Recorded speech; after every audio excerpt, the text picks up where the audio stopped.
జూబ్లీహిల్స్ ఉప ఎన్నికలో గంట కీలకంగా మారిపోయింది. ప్రస్తుతం మనతో పాటు బీఆర్ఎస్ నేతలు ఉన్నారు. మార్నింగ్ నుంచి అయితే ప్రచారం విస్తృతంగా సాగుతుంది. ఈ జూబ్లీహిల్స్ ఎన్నిక ఏ దిక్కు ఉండబోతుంది, అసలు ఏంటని చెప్పేసి వీళ్ళని అడుగుదాం. అసలు ప్రజలు ఏమంటున్నారు, ప్రజల నుంచి ఎలాంటి స్పందన వస్తుంది, అసలు దేని గురించి బీఆర్ఎస్ ఓటేయాలి ఒకసారి అడుగుదాం. అన్న నమస్తే అన్న, ఏమంటున్నారు ప్రజలు ఇప్పుడు ఈ ఎలక్షన్ అటువంటిది ఒక రాజకీయ కోణంలో అయితే చూడట్లేదు, అభివృద్ధికి అరాచకానికి మధ్యలో జరుగుతున్న ఎన్నికగా ఇక్కడ లోక ప్రజలు భావిస్తూ ఉన్నారు. వాళ్ళు కోరుకున్నది ఒకటే, మేము ఏ ఆంక్షలతో అయితే వాళ్ళు చెప్పిన హామీలపైన మేము నమ్మి తొందరపడి బీఆర్ఎస్ ఇచ్చినటువంటి పథకాలకు చేసిన అభివృద్ధి పనుల కంటే ఇంకొంత మెరుగ్గా ఇస్తామన్నది మేము కొంత మోసపోయినమే తప్ప ఈ పార్టీ మీద కానీ ప్రాంతం మీద కానీ అభిమానం లేక మేము చేజారిపోయినా మేము చాలా బాధపడుతూ ఉన్నాం. తప్పు చేసినాము, మూడోసారి ఎమ్మెల్యే అయిపోయింది, ఒక్కసారి అవకాశం ఇవ్వని చెప్పి నవీన్ గారు మాట్లాడుతూ ఉన్నప్పటికీ కూడా మేము 3 సార్లు కాదు 30 సార్లు అయినా సరే టీఆర్ఎస్ పార్టీకి అవకాశం ఇస్తాం. ఎందుకంటే ఈ ప్రాంతం పైన అభిమానం ఉన్నది, ఈ ప్రజలపైన అభిమానం ఉన్నదని చెప్పి తెలియజేస్తూ ఉన్నారన్న. మెయిన్గా ఒక మహిళను నిలబెట్టిరు, మహిళకు ఏ విధంగా పాలన చేస్తుందని చెప్పి చెప్తున్నారు. దాని గురించి అయితే ఇప్పుడు పాలన చేయడంలో మగవాళ్ళే ప్రజల్లోకి ముందుకు వచ్చి ఏ విధంగా ప్రజల సమస్యలు తెలుసుకుంటారు. ఎస్, ఇప్పుడు ప్రజా సమస్యలు తెలుసుకోవడంలో చాలామంది మహిళా మంత్రులు ఉన్నారు, మహిళా ప్రజాప్రతినిధులుగా పనిచేసిన వాళ్ళు ఉన్నారు. సరే, మాగంటి సునీతమ్మ గారికి ఫస్ట్ టైం ఎలక్షన్ కంటెస్టెడ్ అయినప్పటికీ వాళ్ళ మాగంటి గోపీనాథ్ గారు ఆల్రెడీ 3 టర్ములు ఇక్కడ ఎమ్మెల్యేగా పనిచేసినారు. ఆ వ్యవస్థ తెలుసు, జరిగిన పరిణామాలు తెలుసు. ఆమె కూడా అభివృద్ధిలో ప్రచారంలో భాగస్వామ్యం పంచుకున్నారు కాబట్టి ఖచ్చితంగా ఆమె మరి అంత అనామకురాలు అయితే కాదు. వ్యవస్థ పైన పట్టున్నది, పరిపాలన పైన పట్టున్నది. ఖచ్చితంగా ఇప్పుడు ఒకసారి అవకాశం ఇచ్చి సునీతమ్మ గారిని గెలిపిస్తే అధికార పక్షానికి ముచ్చెమటలు పట్టించి ఈ ప్రాంత అభివృద్ధి కోసం అహర్నిశలు కష్టపడే మొదటి వ్యక్తుల్లో సునీతమ్మ గారు ఫస్ట్ వరుసలో ఉంటారు. అధికారంలో ఉన్న ప్రస్తుతం కాంగ్రెస్లో ఉన్న నవీన్ యాదవ్ సీట్ ఇచ్చారు కదా, తను మాకు అందుబాటులో ఉంటాడు, యువకుడు, ఎప్పుడైనా మేము ఏమైనా సమస్యలు ఉంటే ఆయన దగ్గరికి వెళ్తే చేశాడని చెప్పేసి అంటున్నారు. నవీన్ యాదవ్కు చాలా వరకు సపోర్ట్ వస్తుంది. ఏం చెప్తారండి మరి? అయితే ఒక విషయం మీరు గమనించండి, నవీన్ యాదవ్ గారు అందుబాటులో ఉంటారు, మా సమస్యలు తీరుస్తారని మీరు మాట్లాడుతూ ఉన్నారు కదా. ఎగ్జాంపుల్ అంటే మీ అభిప్రాయం మీరు అడుగుతూ ఉన్నారు. కానీ అదే నవీన్ యాదవ్ గారు ఇక్కడ గత 30 ఏళ్ళ నుంచి ఉన్నారు అని చెప్తా ఉన్నారు. గతంలో కూడా ప్రయత్నం చేసిర్రు. మరి అదే ఈ ప్రాంతంలో మాగంటి గోపీనాథ్ గారు వరుసగా 3 టర్ములు ఎమ్మెల్యే అయ్యారు. మరి ఆయన కూడా అందుబాటులో ఉన్నట్లే కదా. ఇప్పటి వరకు కూడా మేము ప్రచారంలో తిరుగుతూ ఉన్నాము. మేము బయట నుంచి వచ్చినాము. ప్రతి ఇంటిలో ప్రతి గడపలో వాళ్ళు ఇక్కడ లోకల్ నాన్ లోకల్ అనేటువంటి ఫీల్తో చూడట్లేదు. కేవలము అభివృద్ధి అంటే ఎవరి ద్వారా సాధ్యమవుతుంది, నిజంగా ప్రజలకు ఎవరు అందుబాటులో ఉంటారు, పార్టీ పరంగా అందుబాటులో ఉండడం కాదు, వ్యక్తి పరంగా అందుబాటులో ఉండడం, అభివృద్ధి పరంగా అందుబాటులో ఉండేటోళ్ళు ఎవరు, మమ్మల్ని ఆపద అంటే మన ఆదుకునే వాళ్ళు ఏ పార్టీ అనే కోణంలో చూస్తూ ఉన్నారు. కాబట్టి సునీతమ్మ గారు కూడా వెల్ ఎంబాడీడర్ పర్సన్. అటువంటి పరిస్థితుల్లో ఎక్కడ కూడా డోకా లేదు, ఆమె ఖచ్చితంగా పరిపాలన అందిస్తారు. 10 సంవత్సరాల్లో డ్రైనేజ్ ఇట్లా మంచిగా లేదు. కొంతవరకు ఇక్కడ వర్షాలు వస్తే మొత్తం బురద అయ్యే పరిస్థితి ఉంది. ఇలాంటి వాటికి ఏ పాలకులు పట్టించుకోవట్లేదు. మేము ఎటువైపు చూడాలని ప్రజలే ప్రశ్నిస్తున్నారు. ఏ నాయకులు వచ్చినా దాని గురించి ఏమంటారు అంటే కొన్నిసార్లు మీరు అబ్జర్వ్ చేయండి, ప్రకృతి విలయం తాండవించిన రోజు ఇప్పుడు ఈ అధికార పార్టీ వచ్చి 3 సంవత్సరాలు అవుతుంది. ఇప్పుడు జనవరి వస్తే 3 సంవత్సరాలు అవుతుంది. 2 కంప్లీట్ అయిపోయి 3లోకి ఎంట్రీ ఇస్తుంది. మొన్న మూసినది మొత్తం గేట్లు మూసేసి ఒక ప్రాజెక్టు తీసుకురావడం కోసం ఎంత అరాచకంగా అంటే మొత్తం గేట్లు మొత్తం మూసేస్తే హైదరాబాద్ మొత్తం మునిగిపోయే స్థితికి నీళ్ళు వచ్చినాయి.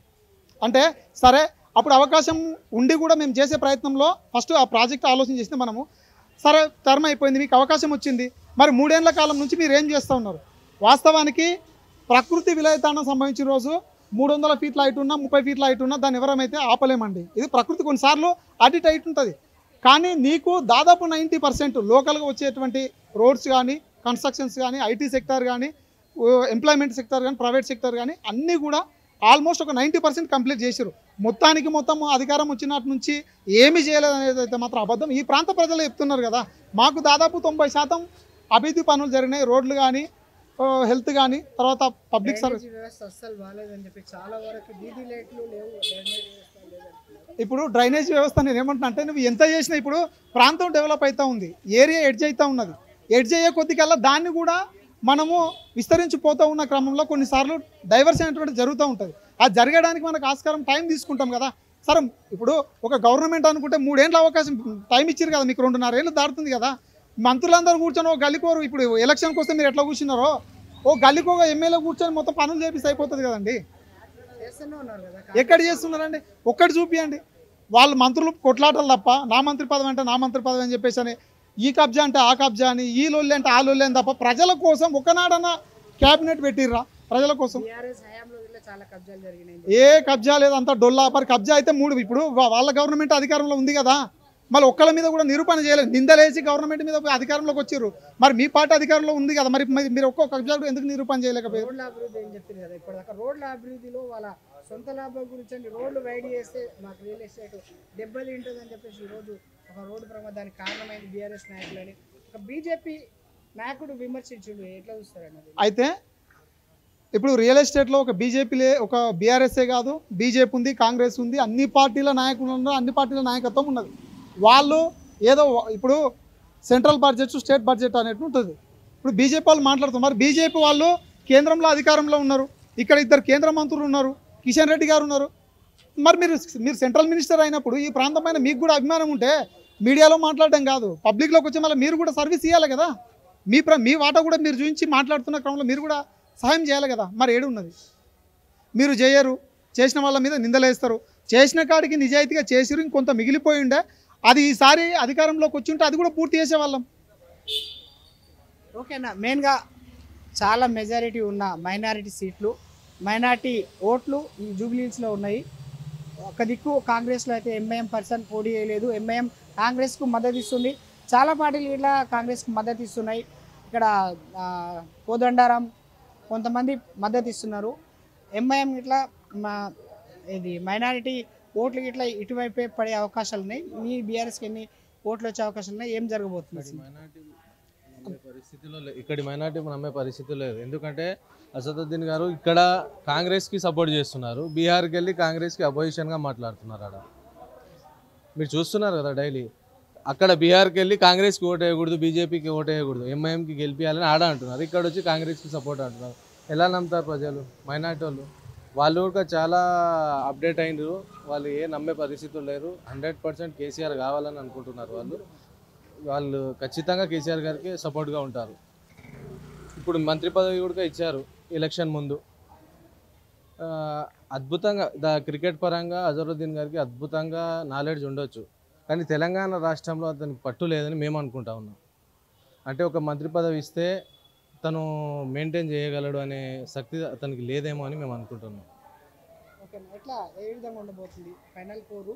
బీఆర్ఎస్ మీరు చేసిన సర్వేలో, మీరు ఇంటింటికి వెళ్ళి చేసిన గడప ప్రచారంలో ఏ విధంగా ఉండబోతుంది? మైనార్టీ పరంగా మీరు అడిగారు కదా ఇంతకుముందు, మేము ఇంతకుముందు ఈ ప్రచారం చేసుకుంటానే నమాజ్ టైం అయితే ఇక్కడ మస్జిద్కి వెళ్ళాము. మస్జిద్కి వెళ్ళి నమాజ్ చదివి బయటికి వెళ్ళేటప్పుడు వాళ్ళని అడిగాం, ఎట్లా ఉంది పరిస్థితి, ఏముంది, ఇక్కడ ఉన్న ఎమ్మెల్యే మీకు ఏమైనా సపోర్ట్ చేశాడా ఇంతకుముందు అంటే, వాళ్ళు బయటికి వచ్చి ఒక్క నిమిషం అని బయటికి వచ్చి వాళ్ళు చెప్తున్నారు, ఈ మస్జిద్కి ఇన్కమ్ సోర్స్ లేకుండే ఇక్కడ ఉన్నంత కొంచెం పూర్ పీపుల్గా ఉన్నారు. మస్జిద్కి వాళ్ళ తిక్కు నుంచి సాయం చేసే పరిస్థితుల్లో లేరు వాళ్ళు. కానీ మా ఆగంటి గోపీనాథ్ గారు ఏం చేశారంటే ఆలోచన చేసి, ముందర ఒక లైట్ మున్సిపాలిటీ ప్లేస్ ఉంటే తన సొంత ఖర్చులతోన ఒక 3 షటర్లు వేసి దానికి వచ్చే రెంట్తోన మస్జిద్కి ఇన్కమ్ సోర్స్ తెచ్చారంట. ఇక్కడే ఉంది మస్జిద్, ఈ సందులో పెద్ద మస్జిద్. ఆ పరంగా కూడా మైనార్టీలో చాలా పట్టు ఉంది అతనికి. నేను షేక్పేటలో ఏ విధంగా ఉండబోతుంది అసలు? ఇంతకు షేక్పేటలో ఉన్న మైనార్టీ ఓట్లు బీఆర్ఎస్కి ఎంత % వచ్చే అవకాశాలు ఉన్నాయి? షేక్పేట ఒక్కటని కాదండి, టోటల్ హైదరాబాద్. ఇప్పుడు మెయిన్ జూబ్లీహిల్స్ కాబట్టి ఖచ్చితంగా ఎక్కడో అటు ఇటు ఆ కొన ఈ కొన పోతే తప్ప 90% మైనార్టీస్ కేసీఆర్ దిక్కే ఉన్నారు, కేసీఆరే కావాలంటున్నారు. కాంగ్రెస్ పెద్ద ఎత్తున ప్రచారాలు జరుపుతుందన్న, దాన్ని బీఆర్ఎస్ ఏ విధంగా ఓడించబోతుంది అసలు? ఇంతకు దాన్ని ఢీ కొట్టబోతుందా? ఏ విధంగా ముందుకు వెళ్ళబోతుంది? అయితే అధికారంలో ఉన్నటువంటి కాంగ్రెస్ పార్టీ పెద్ద ఎత్తున ప్రచారం చేస్తూ ఉంది అంటున్నారు కదా. మేము అంటున్నాము, అధికారంలో ఉన్న కాంగ్రెస్ పార్టీ ఏ ప్రచారం చేయబోతూ ఉంది అంటే, మేము ఇంటిలో ప్రతి మహిళకు 2500 ఇవ్వలేమని చెప్పబోతుందా, లేకపోతే ప్రతి మహిళకు కళ్యాణ లక్ష్మిలో తులం బంగారం ఇవ్వలేక ఉచిత బస్సు అయితే ఇచ్చారు కదా, స్టార్టింగ్ వాళ్ళు ఇచ్చిన హామీ ఫస్ట్ రోజే ఉచిత బస్సు ఇచ్చారు. ఇప్పుడు 99 చెప్పి ఒకటి చేసి దానితోనే మేము అంతా చేసినామంటే ప్రజలైతే గుడ్డోళ్ళు కాదు కదన్న. కాబట్టి మేము ఏమంటున్నామంటే, వాళ్ళు ఏ విధమైనటువంటి స్ట్రాటజీతోనే ఎలక్షన్లోకి వస్తున్నారు, బై ఎలక్షన్లోకి మేము గెలుస్తామని చెప్పి ఏ ఉద్దేశంతో అయితే మాట్లాడుతున్నారు, మేము అడుగుతూ ఉన్నాం, ఏ స్ట్రాటజీతోనో మీరు ఈరోజు ఎలక్షన్ క్యాంపెయిన్కి రాబోతూ ఉన్నారు. మీరు ఇచ్చిన 6 గ్యారంటీలలో 6 గ్యారంటీలతో పాటు అదనంగా 420 హామీలు 420 హామీలు ఇచ్చారు. ఇందులో ప్రధానంగా సరే 420 హామీల గురించి మేము అడగట్లేదు. ఇచ్చిన 6 గ్యారంటీలు అమలు చేయకుండా నువ్వు రేపు ఎలక్షన్లో ఏ మొహం పెట్టుకొని ఓట్లాడడానికి వస్తున్నావు? ఇప్పుడు వాళ్ళు చెప్పిన 6 గ్యారంటీలలో జనరల్గా మనం మాట్లాడుకుంటే ఫ్రీ బస్ ఒకటి, మహిళలకు 2500 ఒకటి, తర్వాత కళ్యాణ లక్ష్యంలో తులం బంగారం ఒకటి, తర్వాత స్కూటీ మహిళలకు స్కూటీలు అని చెప్పి అన్నారు, విద్యా భరోసా కార్డు అని చెప్పి అన్నారు, రైతు భరోసా కింద 15,000 ఇస్తామని చెప్పి అన్నారు, 2 లక్షల రుణమాఫీ అని చెప్పేసి అని అన్నారు. ఇట్లా ఏ అంశం తీసుకున్నా, ఏ ఒక్కటి తీసుకున్నా కూడా ఒక్క ఫ్రీ బస్ పథకం తప్ప ఈ రోజు వరకు వాళ్ళు ఏ ఒక్క పథకం కూడా సంపూర్ణంగా ఇంప్లిమెంట్ చేయలేదు. అన్ని పథకాల్లో విఫలమైపోయినారు. కేవలము లక్షల కోట్ల రూపాయల అప్పులు తీసుకొచ్చి మేము అప్పులు తెస్తున్నామా, అప్పులు చూపించగలుగుతున్నారు, కానీ అభివృద్ధి చూపించడంలో మాత్రం కాంగ్రెస్ పార్టీ 100% ఫెయిల్ అయిపోయింది. వాళ్ళు తెచ్చిన అప్పుల కుప్పం మూట ఏదైతే ఉన్నదో అటు ఢిల్లీకినో అటు మంత్రులకు పంపకాలకే సరిపోతుంది తప్ప ప్రజల అభివృద్ధికి మాత్రం వాళ్ళు చేయట్లేదు. కాబట్టి మేము ఒకటే అంటూ ఉన్నాం, కాంగ్రెస్ పార్టీ ఒక ఫ్రీ బస్, అది కూడా ఫ్రీ బస్ పెట్టినట్లే పెట్టి మహిళలకు ఫ్రీగా పెట్టి మగవాళ్ళందరికీ రేట్లు పెంచి బస్సులో రేట్లు పెంచి ఈరోజు బాధ్యత అందరినీ ఇబ్బంది పెట్టే ప్రయత్నం చేస్తూ ఉన్నారు. వాళ్ళు ఇచ్చిన హామీలలో ఒక ఫ్రీ బస్ తప్ప ఏది చేయలేదు. కాబట్టి మేము ఒకటే అడుగుతూ ఉన్నాం, అభివృద్ధి చేయని పార్టీ కాంగ్రెస్ పార్టీ, అరాచకం చేసిన పార్టీ కాంగ్రెస్ పార్టీ. ఇన్నేళ్ళు 10 ఏళ్ల కాలం పాటు కేసీఆర్ గారు నీళ్లు నిధులు నియామకాలు అనేటువంటి స్లోగన్ మీద తెలంగాణ రాష్ట్రం సాధించిన తర్వాత ఇంత కష్టపడి తెచ్చిన తెలంగాణ ప్రాంతాన్ని అభివృద్ధి చేయకపోగా అభివృద్ధిలో భాగస్వామ్యమైనటువంటి కాళేశ్వరాన్ని కానీ కావచ్చు, తర్వాత ఎడ్యుకేషన్ సిస్టమ్ కావచ్చు, తర్వాత ఈ మహిళలను కావచ్చు, వృద్ధులను కావచ్చు, నిరుద్యోగులను కావచ్చు, అందరినీ నిండా ఉంచిందండి. ఈరోజే ప్రైవేట్ కాలేజీల యాజమాన్యాలు మొత్తం కూడా రాష్ట్ర వ్యాప్తంగా ఈరోజు బంద్కు పిలుపునిస్తూ ఉన్నాయి. విద్యార్థుల పరీక్షలు కూడా మేము అటెంప్ట్ చేయమని చెప్తా ఉన్నారు. ఇప్పటివరకు ఫీజు రియంబర్స్మెంట్కు దిక్కులేనటువంటి పరిస్థితి ఏర్పడ్డది. కాబట్టి గత ప్రభుత్వంలో పేరుకుపోయిన ఫీజు రీయింబర్స్మెంటే ఇప్పటికి ఉన్నది. అయినా ఈ ప్రభుత్వం ఒకసారి ఉప ముఖ్యమంత్రి బట్టి సీఎం ఆధ్వర్యంలో కొంతవరకు ఫండ్స్ రిలీజ్ చేస్తామని చెప్పేసి అన్నారు. అయినా కొంతవరకు మంతనాలు జరిగినాయి, దాన్ని ముందుకు తీసుకెళ్తున్నారు. గత ప్రభుత్వం ఇచ్చిన పెండింగ్ బకాయిల వల్లనే ఈరోజు దాన్ని ముందుకు తీసుకెళ్తలేమని చెప్పేసి ఇప్పుడున్న ప్రభుత్వం అంటుంది. ఏం చెప్తారు? ఇప్పుడు పెండింగ్ బకాయిలు అనేటువంటిది గతంలో ఆల్మోస్ట్ ఎడ్యుకేషన్ వ్యవస్థ ఫస్ట్ ప్రియారిటీ ఇచ్చింది నీళ్లకు, తర్వాత విద్యా వ్యవస్థకి ఇచ్చింది టీఆర్ఎస్ గవర్నమెంట్ ఉన్నప్పుడు. అది ఓపెన్గా ఏ ఎడ్యుకేటెడ్ పర్సన్ అడిగినే చెప్తారు. బకాయిల విషయంలో వస్తే గవర్నమెంట్ గతంలో కూడా చేసింది, కానీ వీళ్ళు ఏమన్నారు, వచ్చిన తక్షణమే విద్యా వ్యవస్థ పైన, తర్వాత ఎడ్యుకేషన్ వ్యవస్థ పైన మొత్తం వాళ్ళు కంప్లీట్గా బడ్జెట్ మొత్తం దాన్ని కేటాయించి మొట్టమొదటి వరుసలో నిరుద్యోగులను తర్వాత విద్యా వ్యవస్థను కాపాడతామని చెప్పి అన్నారు. వాళ్ళు వచ్చిన తర్వాత ఫస్ట్ అరాచకం చేసిందే నిరుద్యోగులను, తర్వాత విద్యారంగాన్ని నాశనం చేశారు. కాబట్టి మేము ఒకటే అడుగుతా ఉన్నాం, జూబ్లీహిల్స్ ప్రాంతంలో వాళ్ళు ఎలక్షన్లో ఓటు అడగడానికి వచ్చే క్రమంలో వాళ్ళు ఇచ్చిన 6 గ్యారంటీల్లో ఏ ఒక్క గ్యారంటీ కూడా అమలు కాలేదు. కాబట్టి మేము బాజాప్తా డంకా బజాయిని చెప్తా ఉన్నాం. రేవంత్ రెడ్డి గారు చెప్తున్నట్లుగా ఎప్పుడు కూడా గోపీనాథ్ గారు అసెంబ్లీలో ఈ ప్రాంత అభివృద్ధి గురించి మాట్లాడలేదని చెప్పి మాట్లాడుతూ ఉన్నారు. మాగంటి గోపీనాథ్ గారు ఎన్టీ రామారావు పీరియడ్లోనే ఈ ప్రాంత అభివృద్ధి కోసం అసెంబ్లీలో కొట్లాడుతూ ఎన్టీఆర్ గారితో చర్చలు జరిపే క్రమంలో ఇట్లా చేతులు కట్టుకొని నిలబడినటువంటి వ్యక్తి రేవంత్ రెడ్డి గారు. కాబట్టి ఈరోజు ఈ జూబ్లీహిల్స్ నియోజకవర్గానికి 3 సార్లు 3 టర్ముల ఎమ్మెల్యేగా పనిచేసినటువంటి వ్యక్తి, ఇంకా 30 ఏళ్ళకైనటువంటి కూడా ఈ ప్రాంతాన్ని సస్యశ్యామలం చేయాలి, ఈ ప్రాంతాన్ని అభివృద్ధి చెందించాలంటే అది కేవలము మాగంటి గోపీనాథ్ గారి భార్య అయినటువంటి కేవలం మాగంటి సునీతమ్మ గారి ద్వారా మాత్రమే సాధ్యమవుతుంది. ఖచ్చితంగా రేపు 11వ తారీఖు నాడు బీఆర్ఎస్ గవర్నమెంట్ సునీతమ్మ గారు భారీ మెజార్టీతోన ఇక్కడ గెలవబోతూ ఉన్నారు. ఈ ప్రాంతంలో ఇప్పటికీ ఎప్పటికీ ఇట్లా పోతున్న వాళ్ళు కూడా పైనకి అట్లున్నా మనసులో కేసీఆర్ గారు సుస్థిరంగా ఉన్నారు. అందరూ టీఆర్ఎస్ పార్టీకి ఓటు వేయబోతున్నారు. భారీ మెజార్టీతో ఆ రోజు వీళ్ళందరూ కూడా అందులో భాగస్వామ్యం అవుతారని చెప్పి మేము ఆశిస్తూ ఉన్నాం. ఖచ్చితంగా గెలవబోయేది టీఆర్ఎస్ పార్టీని, గెలిచేది కూడా టీఆర్ఎస్ పార్టీ.